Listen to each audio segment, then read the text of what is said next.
Доброго всем времени суток, меня зовут Дмитрий, рад приветствовать вас возле экранов ваших компьютеров, КПК, ноутбуков и тому подобное. Ну, перво-наперво хочу всех поздравить с наступающим Новым годом 2018, особенно подписчиков моего канала, ну а также пожелать всем здоровья, успехов и удачи в новом наступающем 2018 году. Сегодня я вышел в лес, у меня есть вот такой вот ножичек появился, новенький. Вот типа у меня был такого ножа Наваха. Вот я его одной рукой сейчас раскрыл. Вот этот нож, он прям таки фактически нож Бух 110. Только если Бух 110 стоит пятера, да, это минимальная его цена, то вот этот вот нож, который называется Мичман, из стали 65Х13, и он не однопредметный, а здесь еще есть консервный ключ, штопор, также лайнерный запор, дерево, больстеры, клинок вот прям практически один в один, как у 110-го. Вот. Этот нож можно спокойно купить там за 600 рублей, 600-700 рублей в легкую. Но везде по-разному. Единственное, конечно, чехла к этому ножу кожаного нету, чехол из кордуры, но ничто не мешает купить еще там кожаный чехол, ну сколько еще, плюс там 200-300 рублей. Ну а сегодня с этим ножом я попробую здесь вот в условиях зимы, зимнего заснеженного леса, развести костерок. Ну еще у меня, конечно, есть средства разведения огня. Вот, развести костерок, ну и водички там вскипятить, все как обычно. Посмотрим, на что вот этот ножик годен, буду все снимать. Еще у меня есть с собой складная пила. Ну вот как бы человек идет в лес, на лыжах, там, я не знаю, прогулка какая-то длительная. В принципе, ну рекомендуется, да, взять с собой хотя бы там нож, спички. Кстати, зимой лучше, я считаю, спички, чем зажигалка, если вот такие традиционные, да, способы разведения огня рассматривать. Почему лучше спички? Спички, они на холоде работают так же, как и в тепле. Они только отмокнуть могут. А зимой в мороз, ну, вряд ли у вас спички отмокнут. Ну, хотя тут у нас в декабре были и дожди. Я в одном из своих видео про это упоминал. Но обычно все-таки зимой отрицательные температуры, поэтому спички замочить проблематично. А вот газовая зажигалка, она может замерзнуть на сильном морозе. Но хотя, если ее держать близко к телу, она, конечно, у вас не замерзнет. Вот. Ну, также можно там огниво использовать. Я вот сегодня постараюсь с помощью... Там, ну, посмотрю, у меня есть и огниво, и зажигалки, и спичка, и весь набор, так сказать, этих средств. Ну вот, как говорится, идете в лес, возьмите хотя бы там нож, спички, чтобы если уж что-то, по крайней мере костер вы всегда смогли сообразить, погреться, подумать возле этого костра, он вам подымет настроение. Вот так вот. Да и вообще здорово сходить в лес, развести костерочек. Короче, сейчас я буду разводить огонь. Сейчас я заготовлю дрова какие-то. Вот здесь вот есть такая вот штукенция. Она вот гнилая, но надеюсь, все-таки будет гореть. Не, вот это сырая она насквозь. Ну, буду искать что-то сухое. Тут ельник. В ельнике, в общем-то, всегда можно найти внизу сухие веточки. И, ну и на крайняк у меня есть пила. Я могу какую-нибудь небольшую сухару спилить, и будут дровишки. Ну, вот как-то так. Сейчас, значит, буду заготавливать дрова. Растопочный материал, вот эти ветки, надеюсь, вот эти вот веточки. Надеюсь, что они сухие. Но здесь-то они, конечно, наверное, более-менее сухие. Посмотрим. Хотя у меня были случаи, когда в таком же вот зимнем лесу после дождей, оттепелей и дождей мощных, вот эти все ветки, они все нафиг были сырые.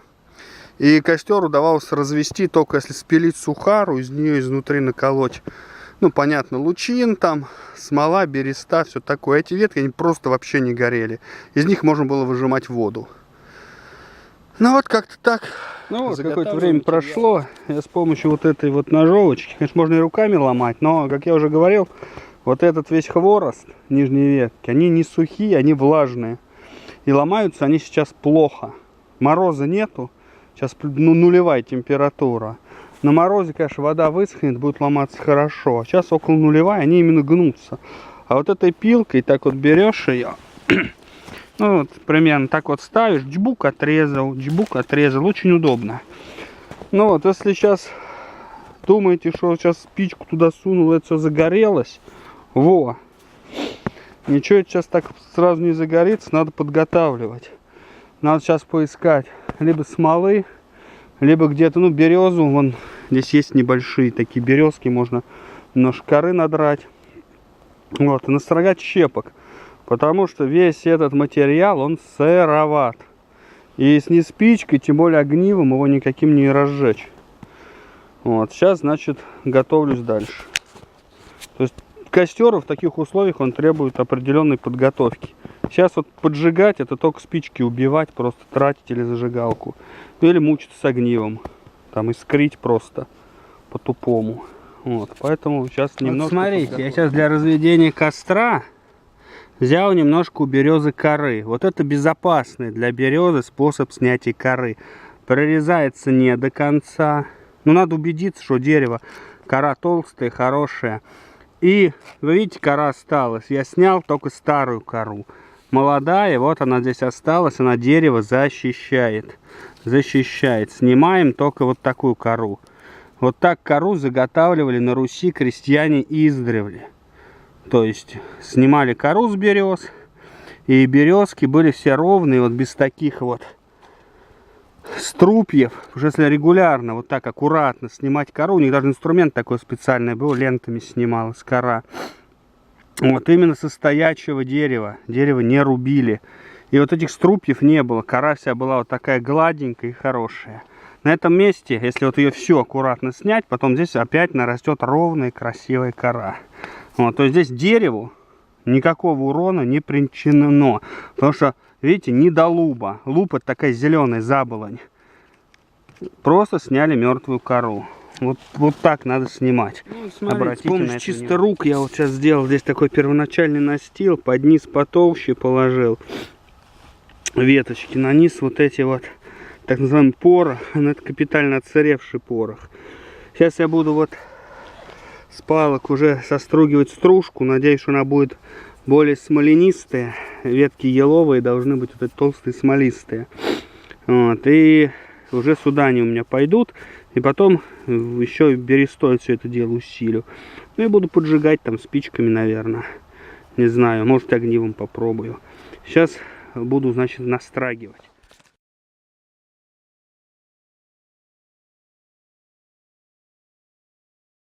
Ну что, давайте посмотрим, как вот этот нож а-ля Бух 110 будет справляться с изготовлением сухой стружки.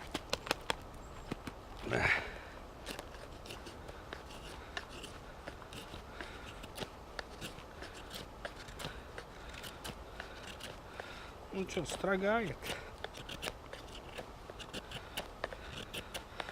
Хотя, вот признаться честно, мне большим ножом строгать больше нравится.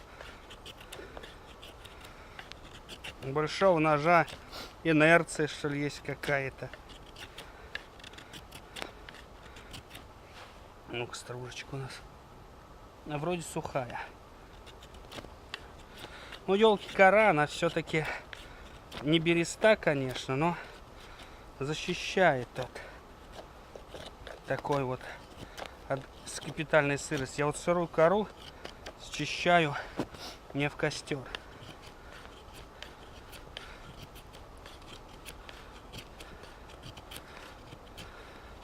Мне нужна тонкая стружка, чтобы она легко разгорелась и подняла температуру в моем костре. Постепенное поднимание температуры приведет к тому, что даже влажный растопочный материал, такой как вот эти ветки, он должен подсыхать и загораться.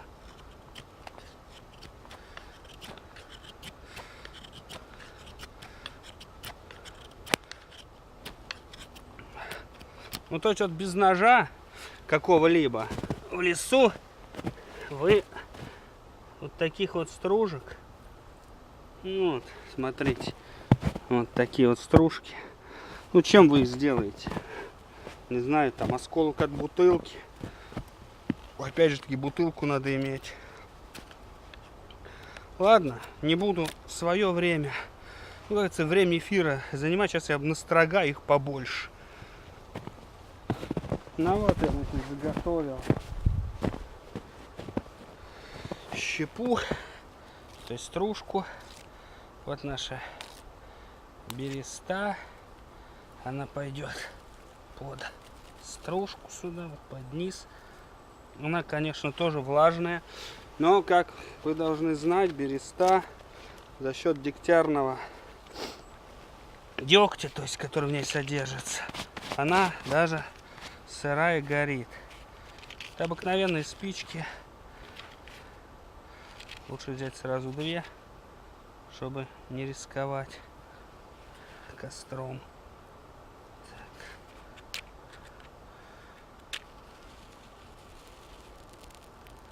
К2 у нас сразу вот пошел такой факел, сразу зажигание. Посмотрим, как это все дело разгорится. Береста пошла, у меня еще есть кусочек.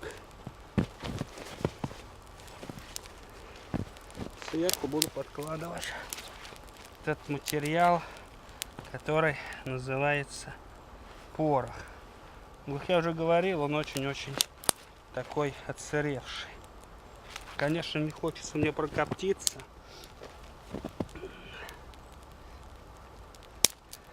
Разгорается все, как вы видите, очень плохо. Много дыма. Пока вот горит береста, надо еще подложить.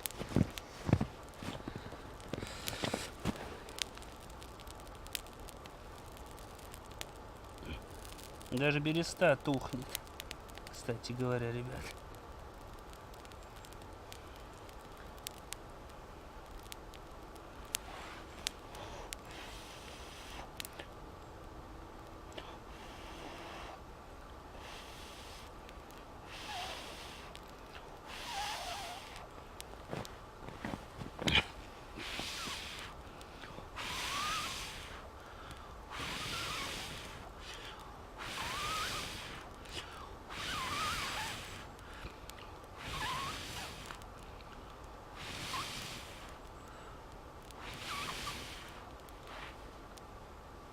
Очень плохо все это дело горит.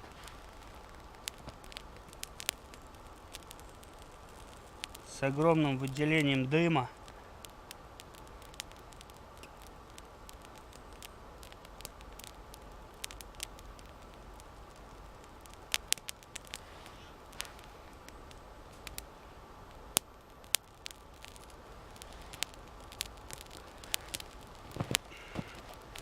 Потому что очень-очень сыро. Весь вот этот материал, он сырой. Несмотря на то, что я застрагивал. Блин, скотина, дым крутит. То в одну сторону, то в другую ходит. Это, кстати, говорит о том, что погода может поменяться. Вот я здесь хожу, вы уж не обращайте внимания вокруг, но на это. Но вот, тем не менее, подкладывать в такой костер надо очень аккуратно, потому что сырые ветки, они могут просто моментально затушить ваш огонь.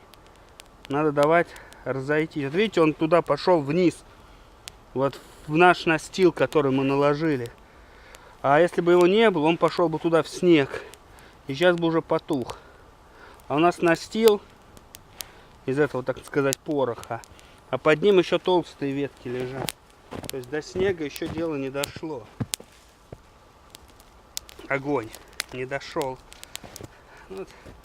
Будем подкладывать, надо, чтобы все это дело подсыхало. Это, конечно, костер коптильня.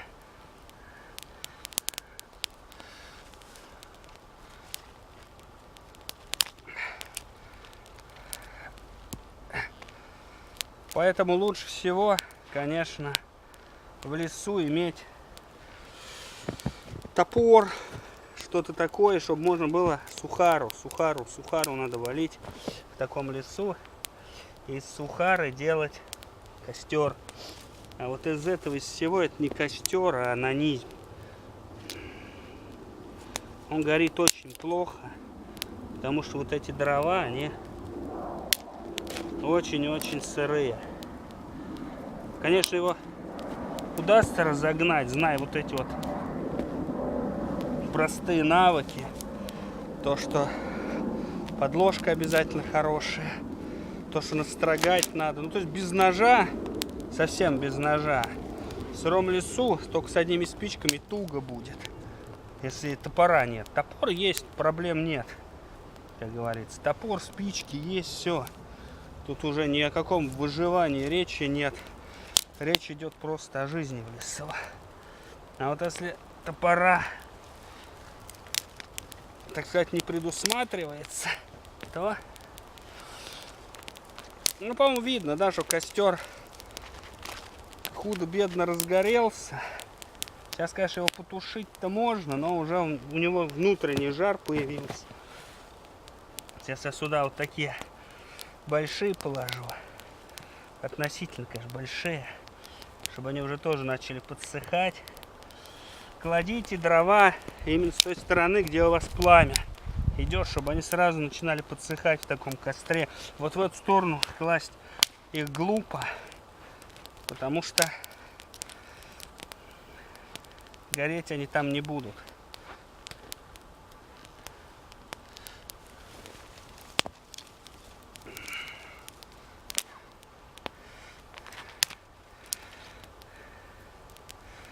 Костер такая, типа коптилки получается. Ну, наверное, я чай кипятить на таком костре не буду, воду, потому что он весь сажей будет. Провоняет весь сажей.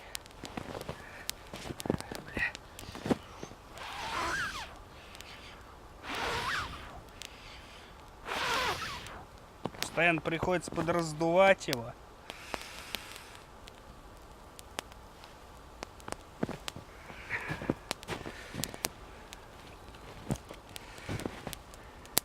Тепла от него, кстати, мало, от этого костра. Вот от таких им подобных. Из сырых дров. Они больше тлеют, нежели чем горят.